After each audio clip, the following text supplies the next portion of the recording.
Look, Martin is here. You know it, guys. No jump, no fight.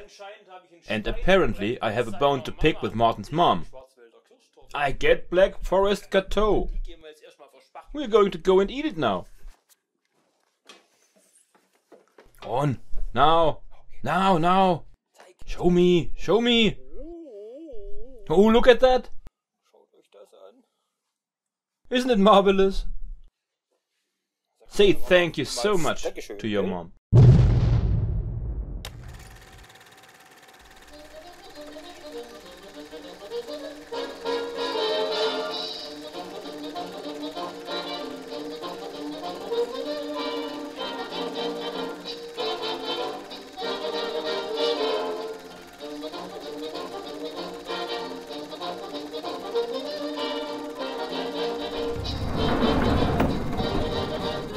Workshop watch.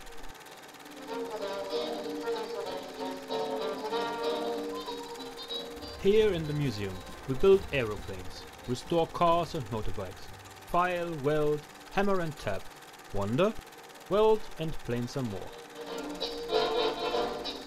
And they say that where you break an egg, chips fall.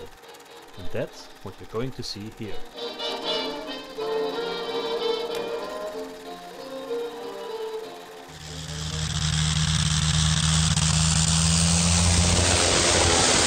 Off he goes again! Let me welcome you to episode 26 of our workshop watch, or part 14 on how to build an aircraft. In this episode we will paint the inner side of the nose blanking, paint the wing for the first time, paint the wing the second time, paint the wing the third time, pull in the cross bracing, screw the fittings tight, finish the pulley brackets, secure the screw connections, install the pulley brackets, admiring the almost finished wing, soldering the trailing edge wire, watching Matze continue to build the fuel tank, paint the first wing also 3 times, have guests for a week, are cooked for by the guests, watch the guests building a wing segment and work on the control grips. Enjoy this new episode of the Workshop Watch. And with all the delicious Black Forest Gâteau in your stomach, the next day is a wonderful day for building aeroplanes. In the last episode I told you that the open ends of the leading edge make it a little easier to paint the inside of the nose paneling if you haven't already done so. Here Philip is busy doing this. Once the leading edge inside is varnished, the remaining parts of the wings of course also have to get varnished 3 times. Moisture in the air is always a factor in a wing, therefore you have to protect it against it.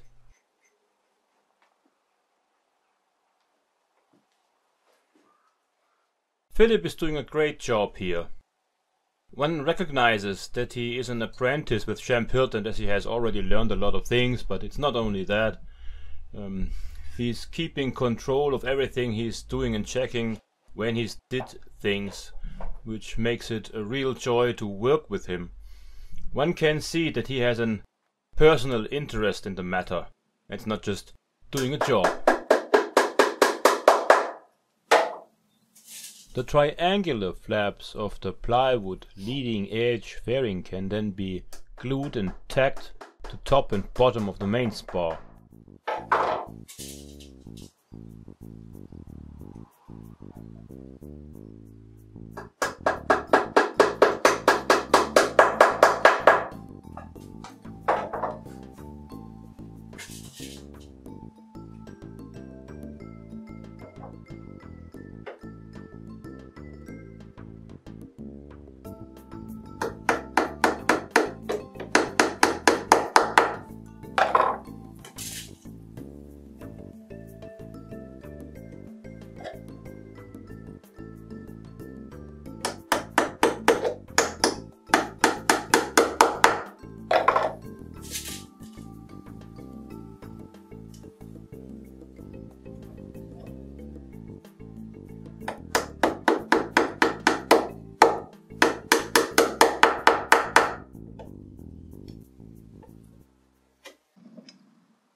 And from the wall are watching two ancestors of the Fokker V40.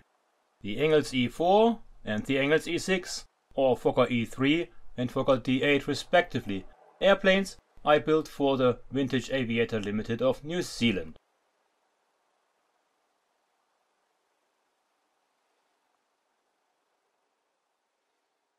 Varnishing the wooden wing structure is a time-consuming job, and I'm happy that I don't have to do it all by myself. Here we see Martin helping me with the second coat.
So Martin, alles abpinselt.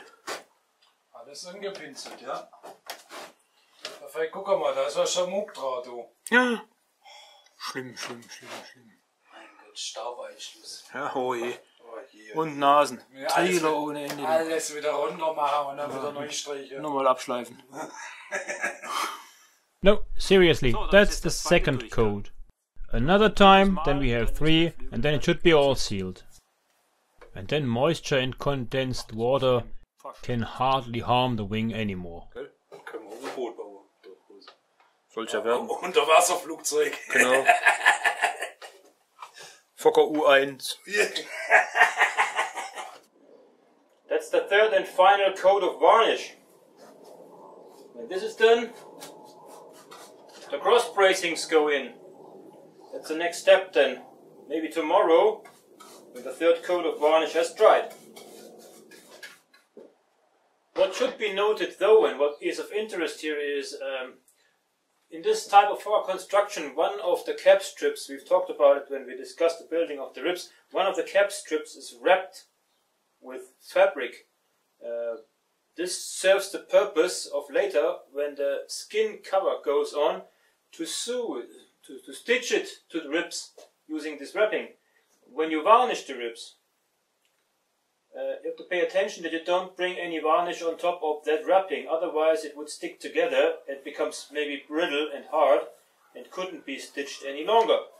So this is the only difficulty in this method of otherwise very simple and very efficient Fokker wing design.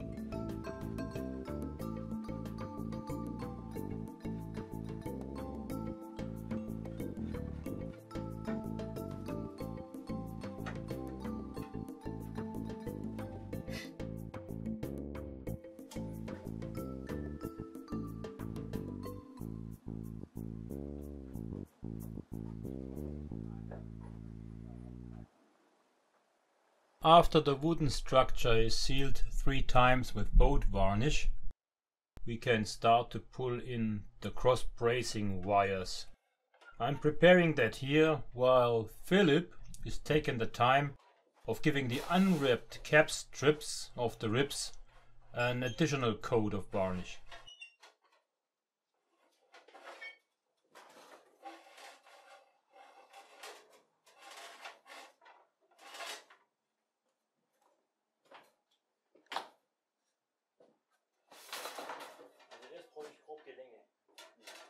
First step is to cut the wire roughly to length. For that I don't need a drawing that tells me that the wire has to be this or that long. It has to fit in here. And once I have determined the length, I take it out again and straighten it a bit.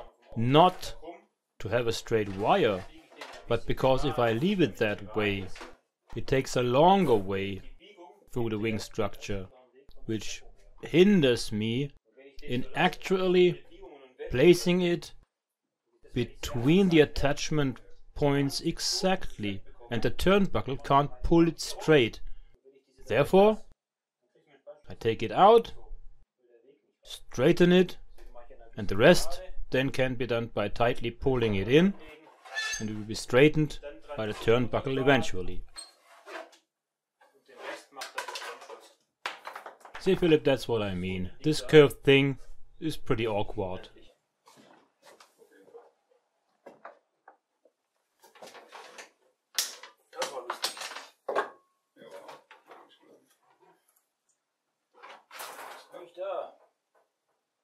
Erzähl die Anekdoten den Jungen. Gott, bin ich alt. Ich bin alt. Ich bin so alt. Willst du eigentlich lesen oder hast du den gekriegt? Persönlich nicht, aber ich weiß natürlich, wer es war. Aber ich war kein Kunstdruckast, also ich habe nur die Kunstdruckausbildung gemacht. Ich hatte dann die Kunstdruckberechtigung. Und mit derartigen Maschinen bin ich eh nie rumgeflogen. Ich bin mit 10,26 geflogen. Oh, Scheiße. Tisch, Laber. Alles durcheinander.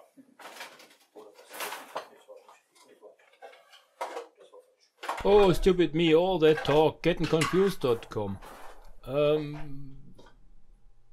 It was right. War doch richtig. See? I just thought I had the wrong end. Ja, ich dachte, ich hätte das falsche Ende in der Hand jetzt, aber das ist nicht das falsche Ende.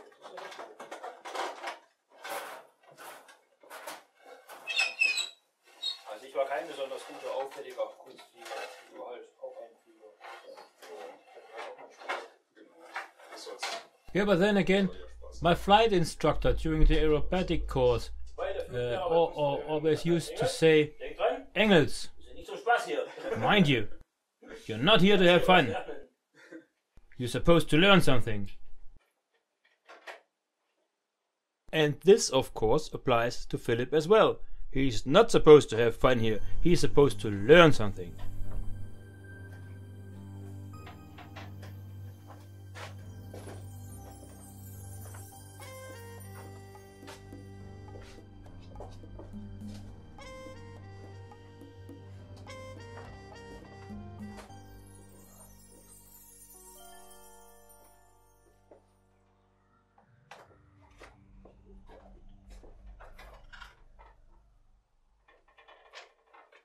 See, since I have straightened the wire beforehand, I can pull it tight with my hand and can mark the position where it has to end, or rather where the turnbuckle eye bolt has to be hooked in.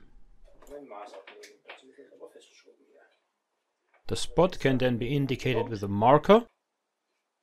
The hole can be pulled out again, and then the loop for the turnbuckle eye bolt can be bent into the bracing wire itself. With a bit of luck, the whole assembly fits then. And to make sure it all fits together, the turnbuckle is adjusted so that the eye bolt end and the forked end stick out with only 2 or 3 turns of their threads, so that enough way is left over for the turnbuckle to allow it to tighten up the bracing wire. Then that spot is marked, and that's where the turnbuckle has to go.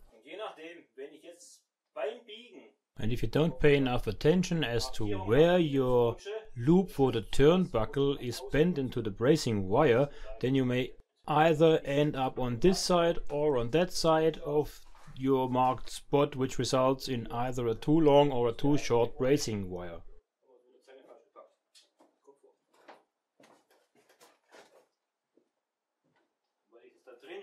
And the same procedure is then repeated with the second wire of the cross bracing, and then you hope that you've done everything right and that they tighten up against each other.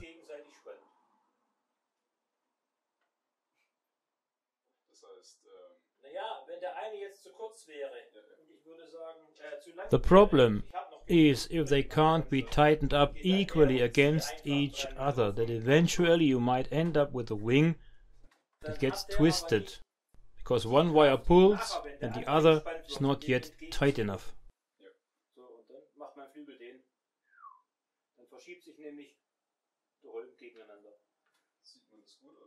Well, you hear the cracking noise? No, seriously, you noticed that, because the wing doesn't give way that easily. You feel that there is a force acting on it. And then you have to work against it. And if one of the cables is too long, you have to replace it with a new one. It's as simple as that. And if the length of the cross cables or wires is what it should be, then you have to tighten them up equally.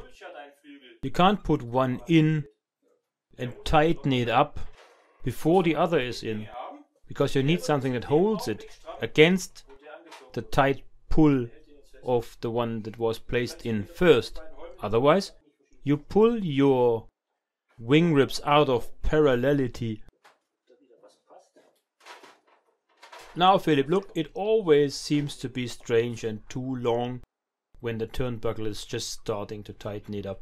It looks much too loose, but eventually it'll come together.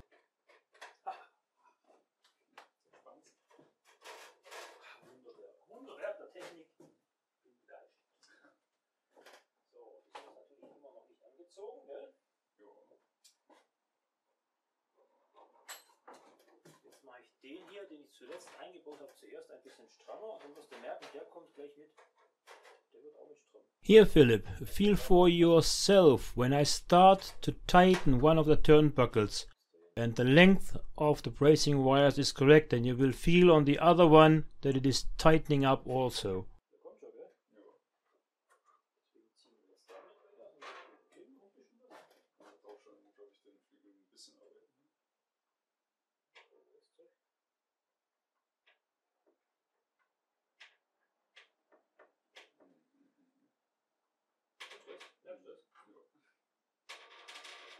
And then we check whether or not our wing ribs are still parallel to one another. We do this by the eye. That's good enough.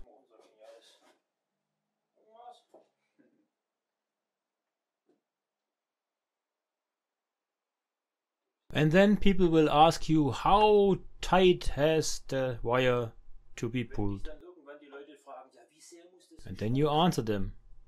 People, tell me, what is the bracing wire for? It is not there to pull anything together. It is there to hinder the rectangular which it braces out, to get an elongation in its diagonal line. It stops moving parts apart. It does not pull them together. There is no need to tighten it up to a certain degree.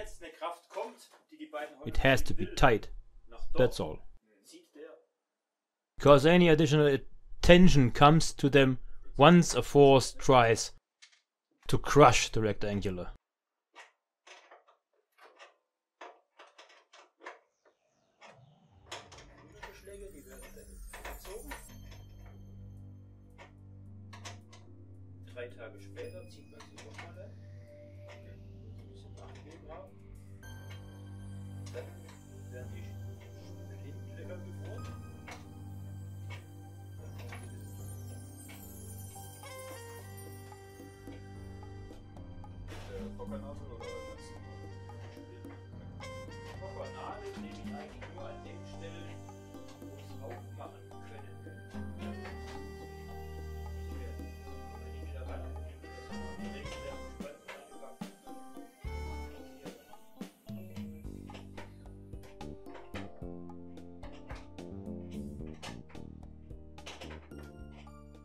And then it was Philip's turn. Now that he has listened to me all the time, it was on to him to pull in his first bracing wires into such a wing. And he did a good job with it.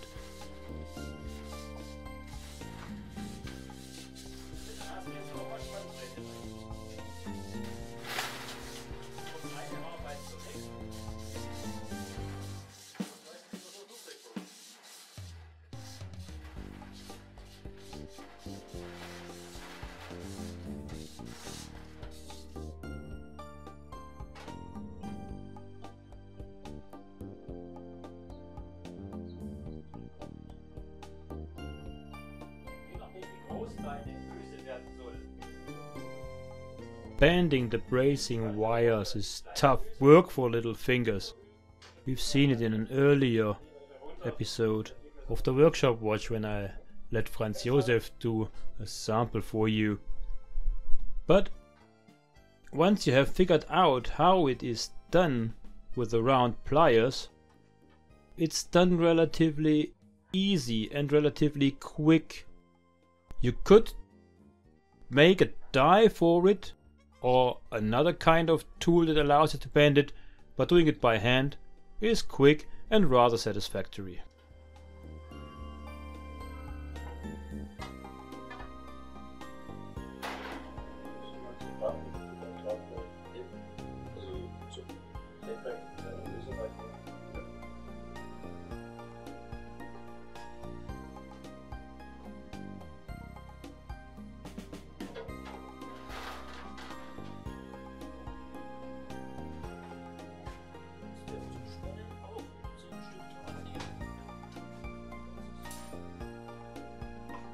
And then of course a beginner doesn't have routine, this comes by time. I'm explaining Philip here when he's asking how tight or how can he prevent that the wing gets twisted by the force or the tension of the wire. I tell him, listen to your wing. You hear the sound when it starts cracking, so and then it was too much. Whatever you do with your bracing wires, the tension only in any case has to be that tight that it does not deform the structure of the component you're building. That's all you have to keep in mind. And for the audience out there, folks, if a designer specifies a certain tension a wire has to have, which you can take out of the construction drawings and plans, then you have to stick to that.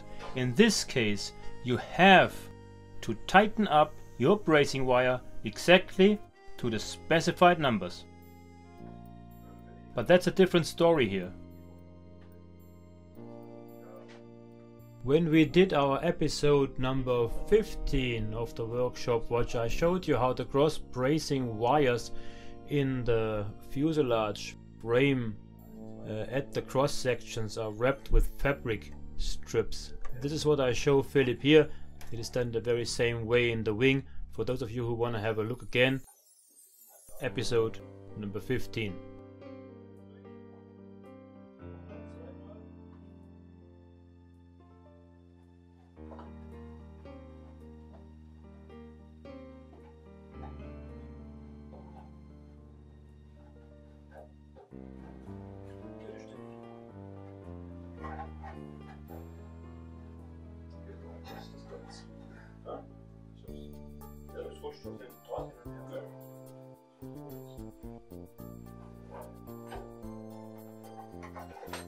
Genau, wenn du das dann hast,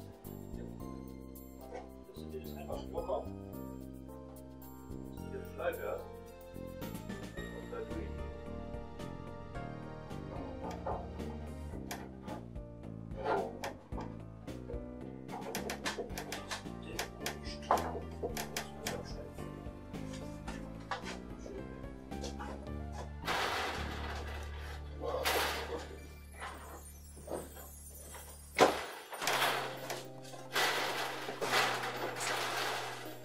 Ja, das wird nachher noch mit Spannlack getränkt. Dann verklebt er ordentlich. So dass ich nicht immer Kaugummis. Die Kaugummis das nicht kleben.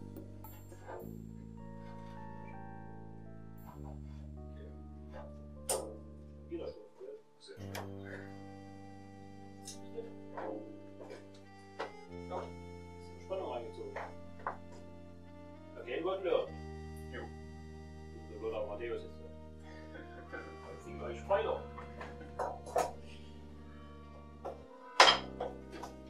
Dein Handy drin? Nee, ist so denn? Machen wir doch einfach Feierabend. Das ist schon schön. Wir hätten ja gerne einen anderen reinziehen können, aber mir fehlen noch 2 von diesen Schloss gewesen.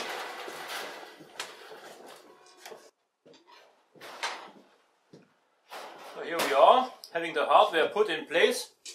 Yesterday you've seen how Philip put in the first bracing wires of his lifetime. First time he did that, did a good job. I showed him how to do it. He did it well. Here the nuts have to be placed on and the washers put under. The little pins for the fork ends of the turnbuckles are already secured with split pins. The whole turnbuckle needs to be secured now with securing wire.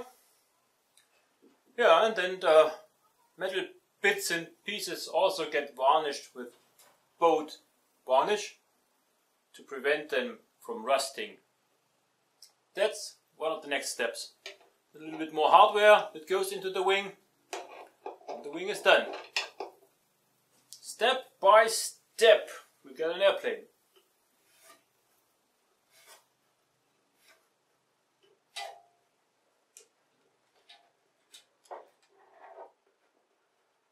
Tighten them up.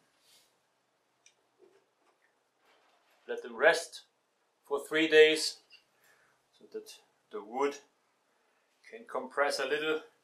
They're then tightened up again, half a turn, be drilled and get their split pins too. And then we're off to the other parts of the hardware that still go into the wing, like the brackets that hold the pulleys for the control cables.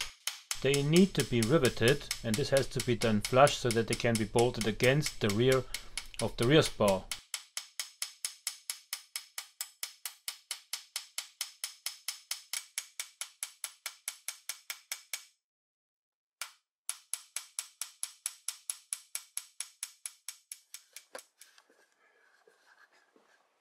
So, another Sunday. What are we up to in the workshop today?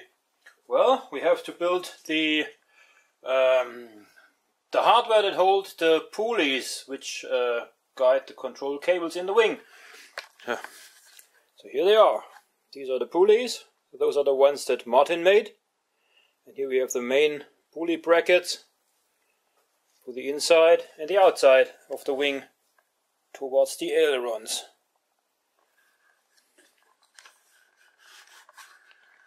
So today's work means making the bolts, split pins, and all the things that are required to attach them to the spar.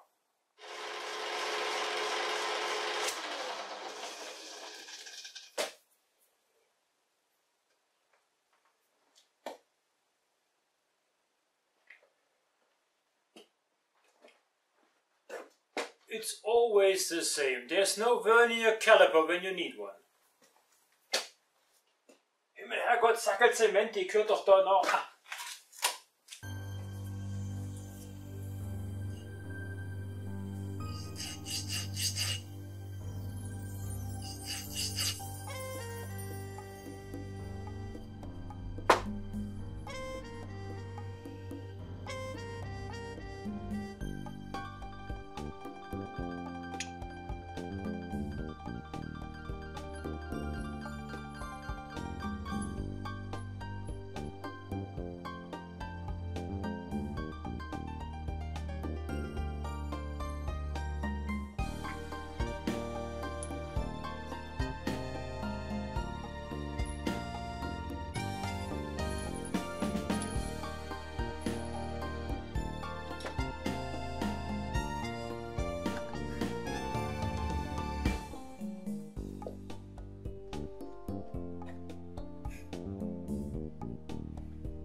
Brum, brum, brum, brum, brum, brum.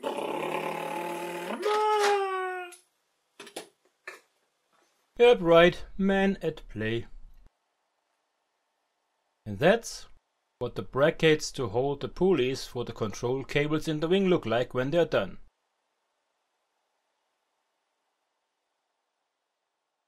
And of course, all the hardware and its bolts and nuts need to be secured. Sometimes just with split pins and other times with securing wire. Here we see Philip securing one of the cross-bracing turnbuckles with such wire.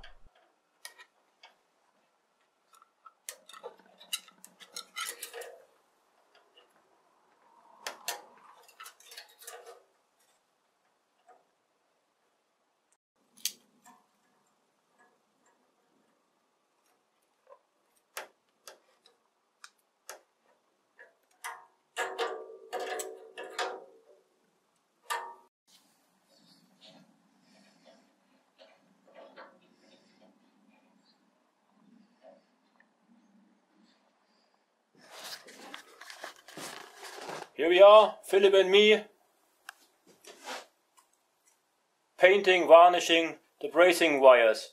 They are pure steel, and so they don't get rusty, we varnish them with boat varnish, the same stuff that's applied to the wood.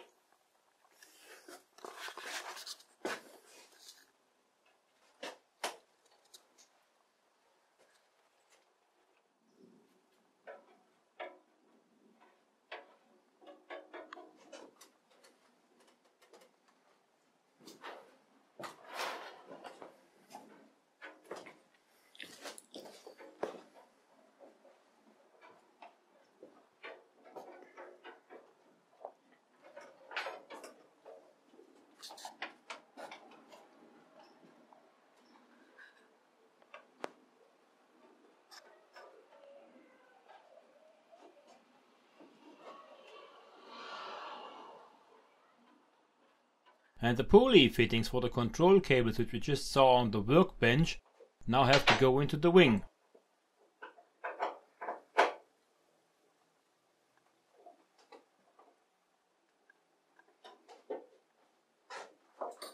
And since the Fokker V40 as a prototype only existed in a one-off, nobody bothered at Fokker to design their own fitting pulley brackets and main wing fittings to suit proper wing spars of this airplane. They used what was available, and those were the fittings and pulley brackets of the airplanes like Fokker D6, D7 and E5 or D8. And that's what they used up. And hence the Fokker V40 has the same fittings as those airplanes. And oversized wing spars for that reason as well. Well, Philip, if you like to, you may tell the people on the telly what your work is you're doing right now here. Es muss in den Flügel jetzt dieser Beschlag rein für das Querruder. Dafür wird jetzt die genaue Position freigeschnitten. Da wurden schon Löcher reingebohrt. Dafür nutzen wir hier dieses Cuttermesser, um dann anschließend diese 4 Schrauben und den Beschlag festzuschrauben. So it is much the same as we have already done on the other side over here. Philip did that already. He did a good job with that. Will certainly not fall apart in the air. I'm happy. And now he's doing the same on the other side.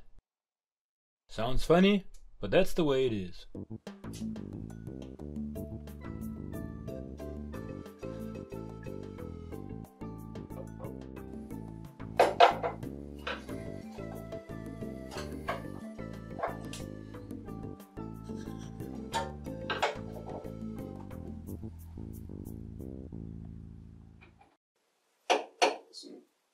Richtig gute Idee.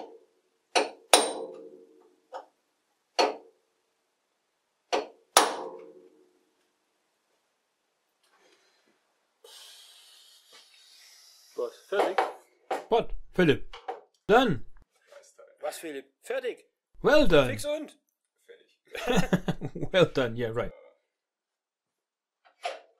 Oh, what a beautiful wing that is.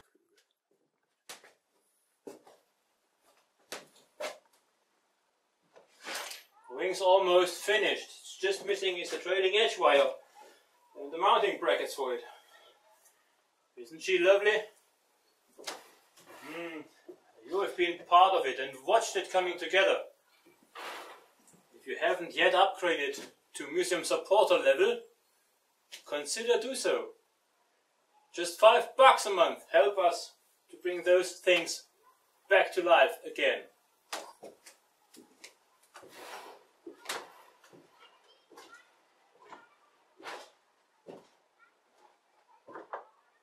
Oh, they're absolutely gorgeous. I like.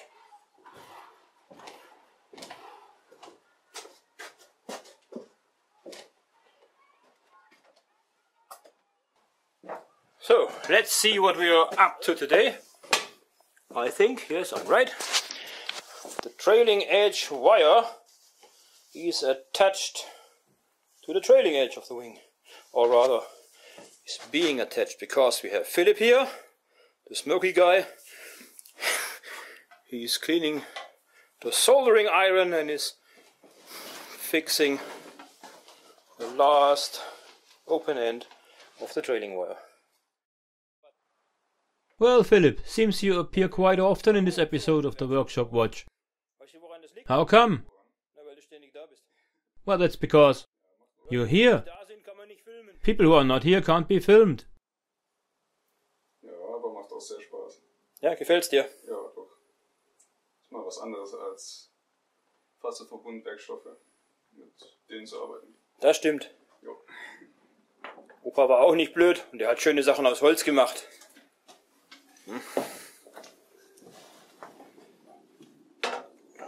And while Matze is working on the fuel tanks for the Fokker V40, Philip shifted his attention to planning down the wing spar beams of the Fokker D7. Yes, the Fokker D7. Most of the wing on the V40 is done, and so we decided to start preparing the D7 upper wing rear spar, which we intend to build spring next year.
And while the other two are occupying my wood shop, I went over into the barn, where the first wing we built of the V40 was on the fuselage, and when we did it, I was not in the mood actually to varnish it, so there's a lot of work I have to do now, since you can't get around it. 3 times varnishing of this wing now. But before I can actually start varnishing the wing, I have to dope the fabric wrappings of the intercross sections of the bracing wires.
Wenn halt noch nichts da ist, dann sind es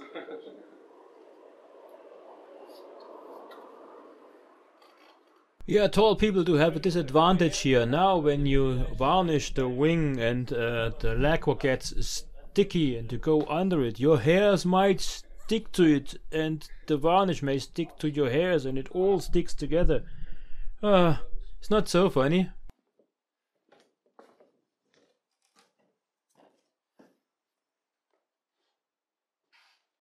And as you can see, the first wing we built of the V40, our serial number 020, it's got its final coat, third coat of varnish.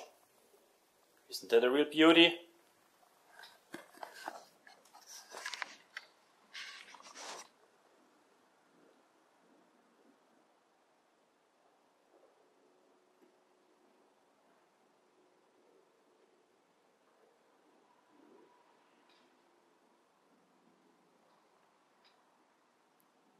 As you can see, this side already got its trailing edge wire, while this side is still lacking it.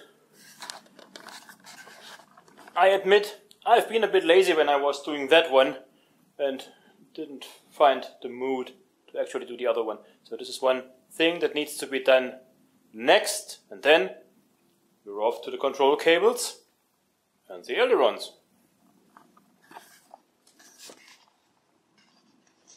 And they go here. Oh, what a lovely sunny day this is. Start of a new week. And this week I've got visitors. Philip and Marty want to stay here for an entire week. Get some closer glimpse on vintage airplane construction. Now, let's see when they show up. And then I already have an idea of what to do with them so that they can take something with them. Not just knowledge they gained, but also some stuff they hold in the hands. Well, Be surprised. Oh, warm. Yep, and while I'm waiting for the boys, I prepare those wooden handles for the control column grips, the Fokker V40.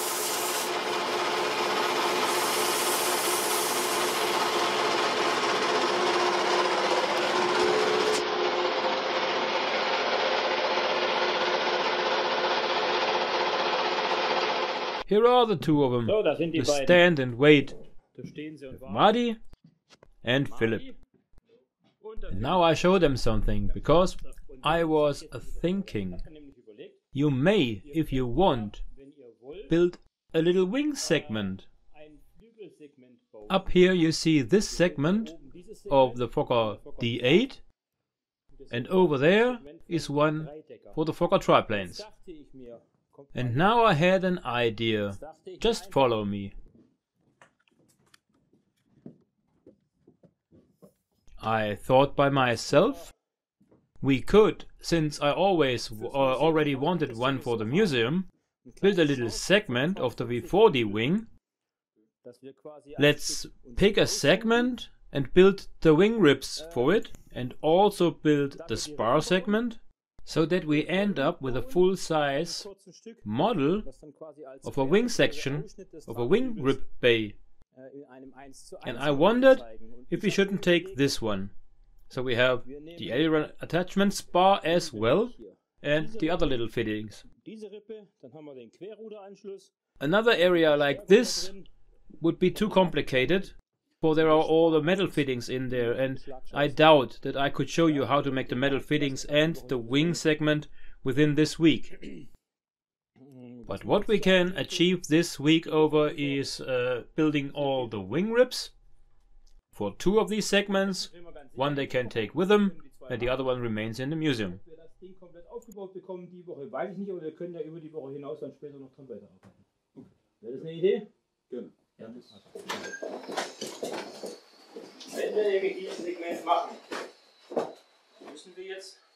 To start with the wing segment, we have to build the ribs first.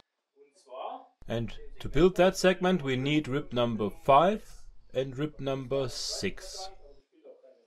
We do this using the building jigs and templates, which I have prepared here already for you. This is for rib number 5, and over there rib number 6. Now, if you want to build such a rib, you start with the so-called rib webs. Those are these plywood plates that form the shape of the rib. Yep, we call them rib webs. A rib consists of those rib webs and the rib cap strips. The rib cap strips are those flanges on top and bottom which serve as a point to attach the fabric to, and they give stiffness to the otherwise floppy rib webs.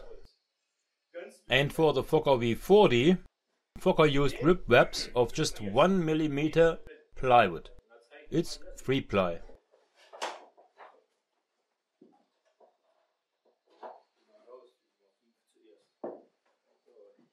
Thin and light as heck, yet strong enough. And those rib webs we have to cut from plywood now, and I will show you how this is done with the first rib. For that, I'll fetch myself a bit of plywood now.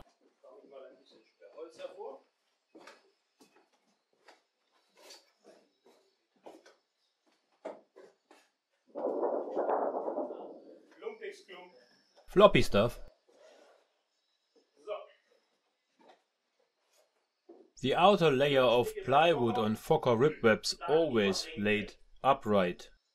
The sample rib we have here, of course, does not have it that way. This is because it is a double rib or a box rib which is supposed to take the loads between the wing spars as compression members, and the expert by the German CAA, the Luftfahrtbundesamt, requested to have the outer layers on these laid in the direction of flight. With our wing sample, as a museum piece, we do it the way Fokker did it. It worked pretty well, no need to turn it around, and this way no suspicious questions will raised by visitors of the museum. Here we have the rib templates on which the spar positions are laid out. At the end behind the rear spar is the rib tail.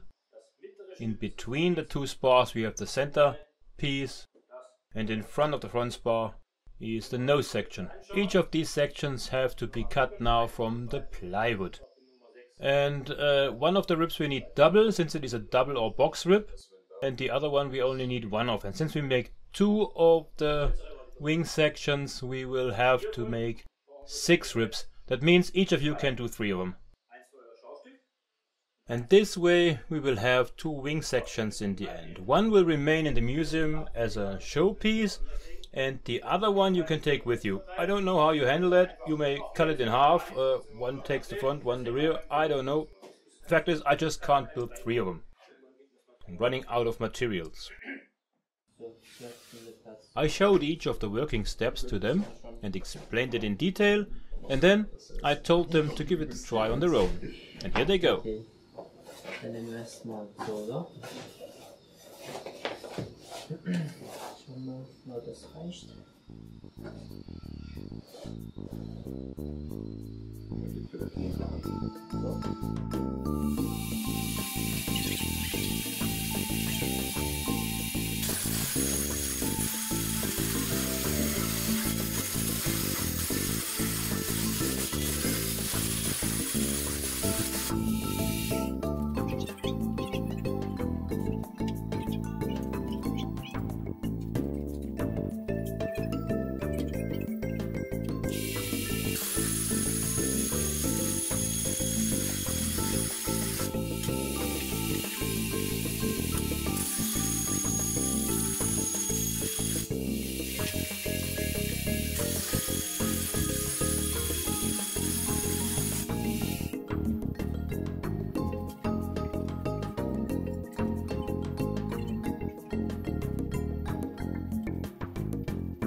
And after the rib webs have been roughed out with a bandsaw, they need to be routed on my routing templates to get their final shape.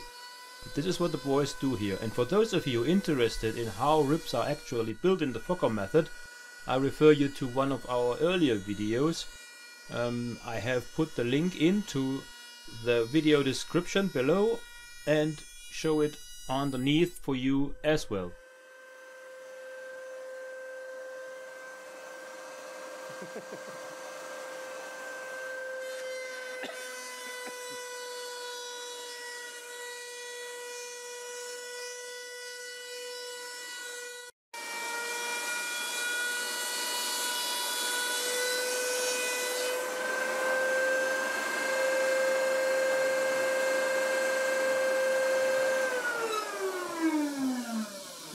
Hinten hast du eine Ecke vergessen?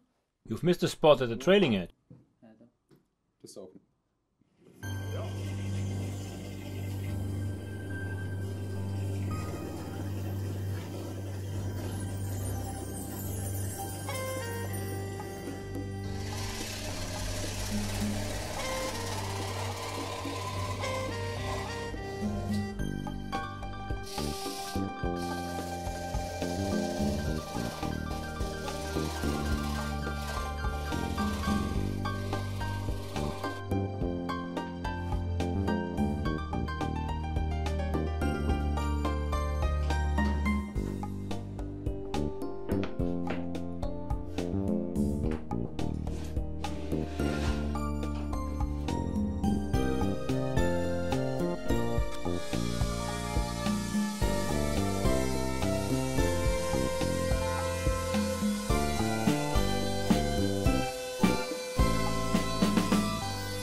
hope that you don't think I'm the lazy guy running around supervising others while they work doing clever talk and do nothing else. Well, I'm busy doing the wooden handles for the control column grips of the Fokker V40. Someone has to make them. And since you can't live on Black Forest Cadeau alone, you know, no chomp, no fight, I have the boys cooking for me tonight. And this time, we have something Iranian. Nobody knows exactly what it is. What? Köfte? Well, tonight we have köfte. Look it up. So welcome you to day 2 of our event. Here are the two, right after breakfast. Let's see what we might find to do today. The two boys are not exactly clumsy, they're quite handy.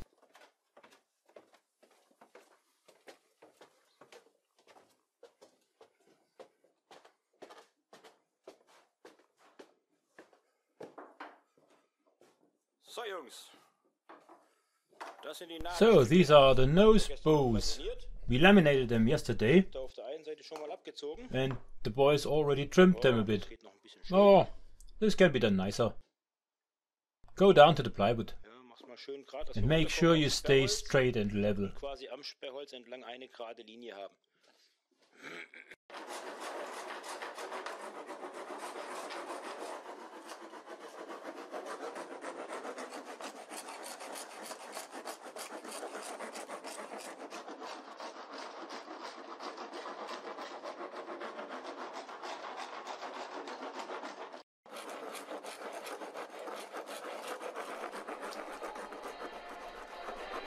Heroic music in the background. Heroes of the work. Oh no, that was something different.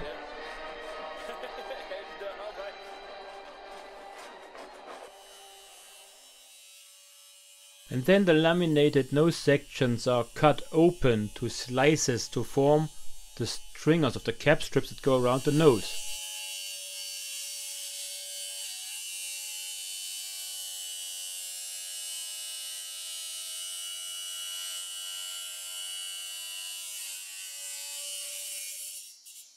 And as you can see, the boys handle it well.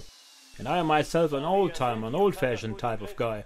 And I take work safety very seriously. And work safety begins in the head. The boys have to learn to watch their stupid fingers. In this case, they learn to pay attention. And then they don't need safety gear. Ja, ist so.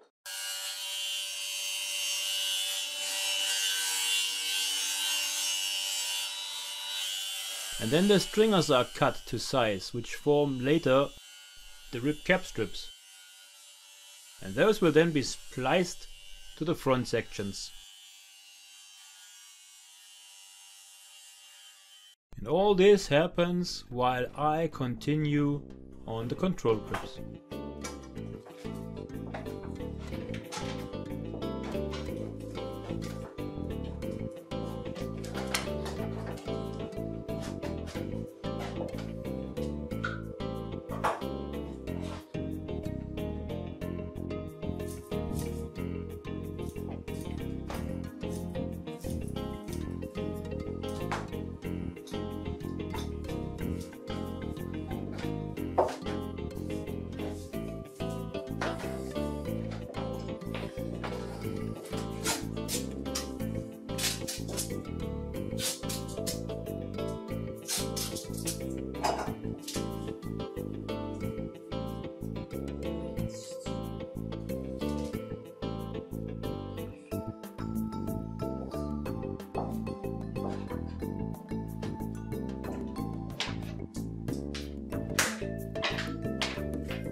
Schleifchen. Wie schön.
Yeah.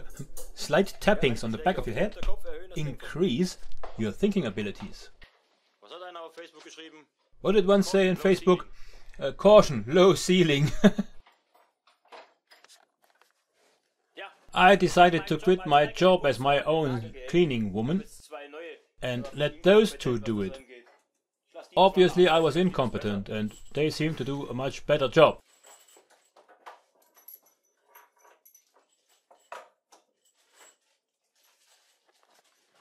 Or maybe it is just because they can't stand to work in my untidy environment. Who knows?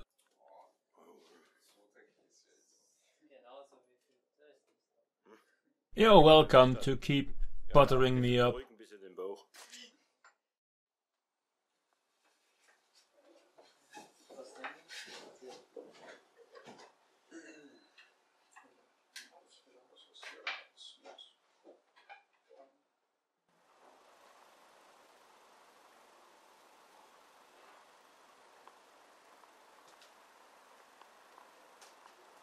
And that's it for today. That's the end of Workshop Watch episode 26. If you're ever near, drop into our museum at 𝔚𝔬𝔯𝔦𝔰𝔬𝔭. You'll find the address on the internet. Museum für Flugzeugbau und technische Geschichte in 𝔚𝔬𝔯𝔦. Museum of Aircraft Construction and Technical History in 𝔚𝔬𝔯𝔦. Or take the virtual tour. www.fokker-museum.de